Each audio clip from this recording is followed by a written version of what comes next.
Hi, I'm Ray Allen. I'm Associate Professor of Physical Education at Central Michigan University, and the lead creator in the materials that you guys are using in your classes right now. The subject we're talking about today is the importance of not just training, and not just training hard, but training smart. We can, in fact, use our resources in more economical ways and get better results if, in fact, we do this. Our guest today is a personal trainer, Eric McKay. And Eric, you are certified, right? Yes, I certified as a certified strength and conditioning specialist through the National Strength and Conditioning Association, NSCA, personal trainer. I also own my own business, No Bull Strength and Performance. It's what again? No Bull No Strength Bull and Performance. Okay.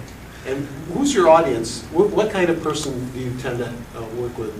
I work with anyone from, middle school all the way up through 80-year. I've worked with an 84-year-old stroke victim. Oh, good.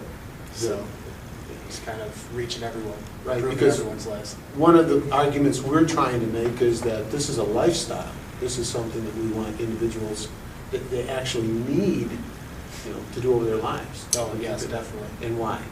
There's numerous reasons for resistance training. It improves bone mineral density, improves gastrointestinal, improves metabolism, improves brain function, learning abilities, and attention spans. And there's just a list goes on and on of the benefits of resistance training if done properly. One of our messages that we're trying to get through is that everybody needs to strength gain, and everyone's quality of life is going to be better if, in fact, they incorporate some of these things into their lives. As you work with athletes, individuals every day, can you think of some points of advice or some critical things that you would be thinking about in terms of helping them on a day-to-day? Points I really emphasize in the weight room day-to-day is safety first. If things look dangerous, they probably are dangerous and will cause injuries sometime. Slow and under control, deliberate repetitions. To get into the weight room, and for whoever it is, I just make sure that they know that right now we're just trying to overload the muscle and get the muscle stronger, and then once your body and your muscles are stronger, now we'll take that out to the athletic field or to work or wherever it is that we're going and apply that newfound strength to the exact way that we're going to use it.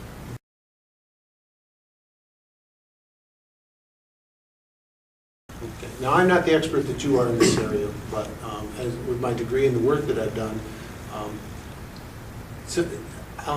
I see a lot of people who work really hard at their lifting. And in fact, sometimes individuals don't have to work as hard as they're working. Would you agree with that? Definitely would agree with that. You see a lot of people when they're working hard and they're doing a lot of momentum and rocking, and the more momentum you use, the less your muscles are actually working. So lower the weight down, lift slower and more under control and deliberate, and you'll see greater results faster than all the rocking and unnecessary movements that are being done. And that's what the phrase you just said, greater results faster. That's because a lot of people aren't going to be thrilled about lifting, and so the idea is to do enough and do it in a way that's economical, but you still, make improvements in your body.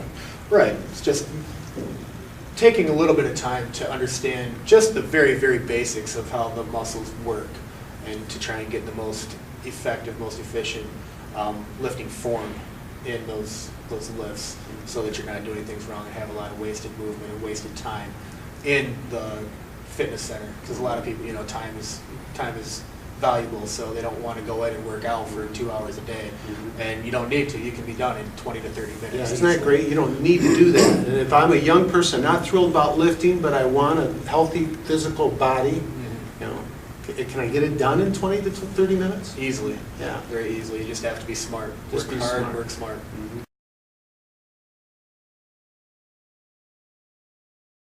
I see people in the weight room just trying to be so intense all the time, and you just mentioned sometimes you don't feel like working out. Right. And so when you're in a position where you don't feel like exercising, what do you try to promote with your clients? And just try and get them through to the point, you might not feel like it, but we don't have to be as intense. getting up and just being active rather than just sitting around, you will feel better. You'll get the energy and the endorphin release and all those chemical reactions in the body that will help improve your mood and your health. So usually once they get started, they might come in kind of slack a little bit. Once we get started, they get right into it and we start working out and go. You correct me if I'm wrong, but in fact, if you overdo a workout, it impacts your recovery time and how hard you can work out the next time you go in there. Oh, definitely, yeah. When working out, you need 24 hours to rebuild, repair the muscle, and another 24 hours to rebuild. So people who work out day after day after day really need to take a break. You think of long distance runners who run day after day after day. Most of them always have some type of nagging injury. So they just, you need to take a break and let your muscles rebuild and recover. Not just your muscles, but your ligaments, your internal organs, your heart, all those things need time to rebuild and get stronger. So the real key is over periods of time to see incremental changes, right? Right. Just progress little by little and be satisfied with that. Yeah, be satisfied. Okay.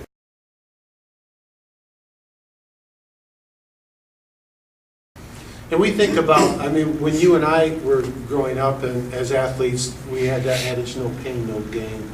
Do you want to address that shortly, just for a minute? No pain, no gain is kind of a bad idea to go by, because obviously if there's pain, there's some type of issue or problem that is going to be there. Whenever lifting resistance training, there should never be any pain. There will be soreness, a day or two afterwards, because your muscles have just went through something and they've had to break themselves down and rebuild and recover. So sometimes there'll be some soreness and some stiffness in the muscles, but it should never be a pain. You will gain a lot farther if there is no pain.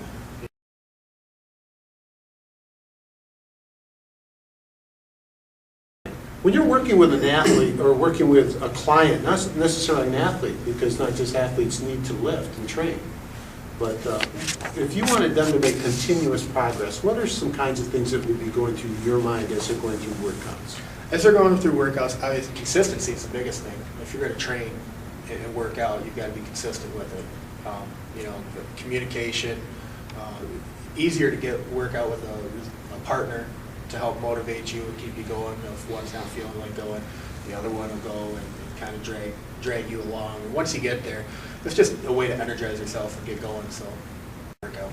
I always feel like there's periods in my workouts where it may not be an issue of actually making gains, but not making losses. Do you feel that way? Yeah, as long as, when you come in, as far as making gains, too many people think, well, I've got to gain by 5 pounds or 10 pounds every time I come in. If you do one more repetition than the last time you came in, that's a gain. So it's just trying to get those consistent gains through that way. It doesn't always have to be more weight, but just one more repetition, half more repetition than what you did last time. And not even that, one repetition on one exercise. One exercise. Because that's a lot of poundage difference in terms of your... When you start talking the volume from what you've been through the entire workout, if you can make one gain on one exercise, then you've improved. You think a person coming in and working out, they have these levels with this number of repetitions throughout their workout. You think it's a good idea that they try to make gains in all areas in a single day? Not necessarily all areas in a single day. They'll make gains quickly when they're first starting out because their body isn't used to doing it, so they're going to adapt and they're going to gain and gain and gain. The idea is once you start to hit those plateaus, to not let them stick on every exercise. If you're making gains in certain exercises, then you're still doing good. Yeah. If things continue on, then maybe you need to change the order of your exercises, not necessarily exercise. Well, all right, Eric, I really appreciate your coming. You're certainly the expert in this area. You and I both want to make a difference in the lives of people and see a way of doing this. And is there anything that you would like to say in closing? I guess in closing, just remember that this is a lifestyle change. It's going to take time. We're a society where we want to see things immediately, and you're not necessarily going to see that. In the very beginning, you'll see results quickly, but over time, they will start to not rise as quickly. But as long as you're consistent and you're seeing minimal improvements, you're seeing improvements, you're making your way through. So just be patient and consistent, and you'll get to the end. Our goal for anyone watching this is over time to have a better posture, better muscle tone, better energy, better quality of life, wouldn't you say so? Yes, definitely. Okay, well, thank you, thank you.